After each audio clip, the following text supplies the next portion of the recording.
जब तक गुरु मिले नहीं साचा, तब तक गुरु करो 10 पांचा। जब तक सच्चा गुरु नहीं मिलता, चाहे तो 10 भी गुरु बदलने पड़े, उनको तुरंत त्याग देना चाहिए झूठे गुरु को। जिस गुरु के पास शास्त्र अनुकूल साधना नहीं है, शास्त्र अनुकूल ज्ञान नहीं है, वो झूठा गुरु है। तो उस झूठे गुरु के पक्ष को तजत न लावे वार, और द्वार ना पावे शब्द का, रह वार का वार। परमेश्वर कबीर जी अपनी अमृतवाणी में कहते हैं कि डूबे थे पर उबरे, गुरु के ज्ञान चमक, और बेरा देखा जर्जरा, उतर चले फड़क। क्या बताते हैं कि जैसे तत्व ज्ञान के आधार से परम संत सच्चे गुरु से जब तत्व ज्ञान सुना, उस समय हमारी ऐसी स्थिति हो जाती है जैसे कोई नौका में बैठे हुए जा रहे हो, उनकी नौका में नीचे से कोई पानी भर रहा हो, बेड टूट गया हो नौका का, तली से कोई क्रैक होगी हो और उसमें पानी भरना प्रारंभ हो गया हो, मझधार में जा रहे हो, और दूसरा व्यक्ति बिल्कुल सही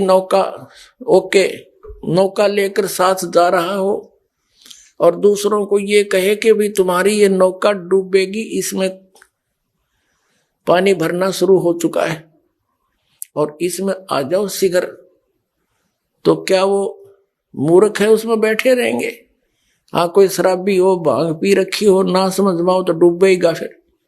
तो यह इस स्थिति में परमात्मा कहते हैं, जिन गुरुओं के पास तुम बैठे हो, जो शास्त्र अनुकूल साधना नहीं जानते, जिनके पास मोक्ष मार्ग नहीं है, वो आपकी नाव, आपका बेड़ा डूबने वाला है। और साथ में इस दास ने ये ओके खड़ा कर दिया, नौका लीक प्रूफ, इसमें आ जाओ ना डूबोगे।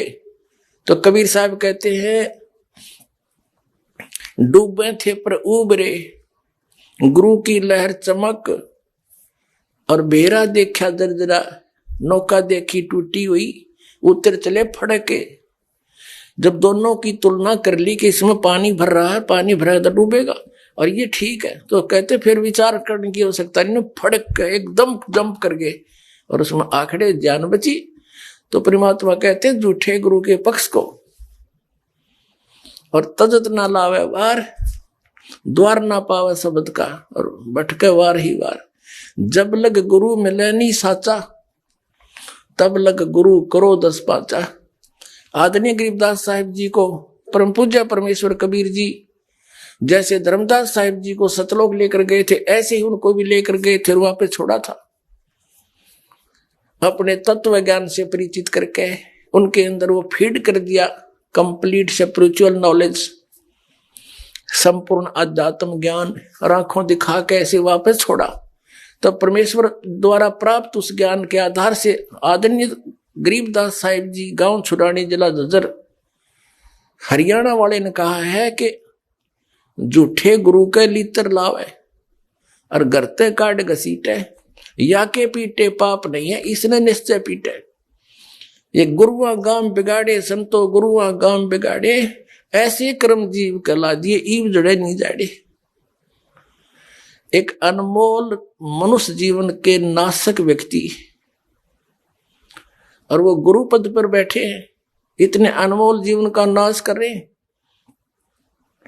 उनके विषय में गरीबदास साहिब जी कहते हैं, इसे नालायक के जूते मारे, अर्थात उसको त्याग दे, उसके निकट नहीं जाए, और गरते काट घसीटे, उसको बाहर चलता कर दे, और तुम इनके अज्ञानियों के चिपके बैठे हो।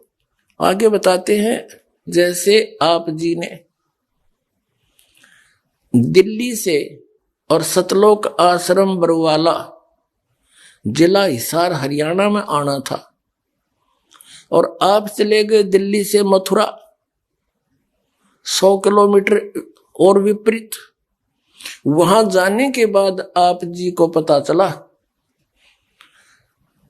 किसी ने बताया कि आप कहाँ जा रहे हो। आपने उसको कहा कि मैं सतलोक आश्रम बरवाला, जिला हिसार, हरियाणा में जा रहा हूं। तो वहां आपको कोई कहे कि ये रास्ता गलत है, अब तो बहुत विपरीत आ गए हो, तो उस व्यक्ति का क्या कर्तव्य बनता है, वहीं ब्रेक लगा दे गाड़ी को और 1 2 4 पर और पूछकर फिर तसल्ली करके फिर वापस मुड़ ले वहां से। यदि वो व्यक्ति ये कहे, जैसे बहुत से श्रद्धालु कहते हैं कि मैंने तो वहां अमुक संत से, उस महंत जी से, उस आचार्य और शंकराचार्य महर्षि से, मंडलेश्वर से 10 वर्ष हो गए दीक्षा लिए, कोई कहता 20 वर्ष हो गए, कोई कहता 30 वर्ष हो गए, उम्र होगी 65 वर्ष की। अब उस समय का क्या बनेगा जो मैंने इतना समय वहां लगा दिया? अब ये कोई बुद्धिमत्ता है? ये तो वही सतीची है जैसे वो व्यक्ति ये कहे मथुरा पहुंचकर कि 100 किलोमीटर में इधर आ गया, अब मेरा 100 किलोमीटर का क्या बनेगा, मैं कैसे जाऊं वापस? तो उस बुद्धिमान व्यक्ति को वापस आना ही पड़ेगा, तभी बात बनेगी।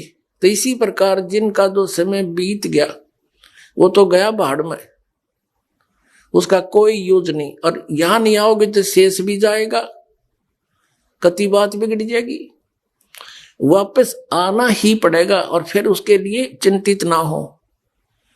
कबीर साहब वो परम शक्ति है, इस दास से प्राप्त उपदेश के आधार से आपकी उम्र भी बढ़ा देगा और ऐसा मंत्र देंगे, वहां तो एक भी मंत्र ठीक नहीं, ये ऐसा मंत्र है, एक ही श्वास उस श्वास का सेवन दिया जाता है,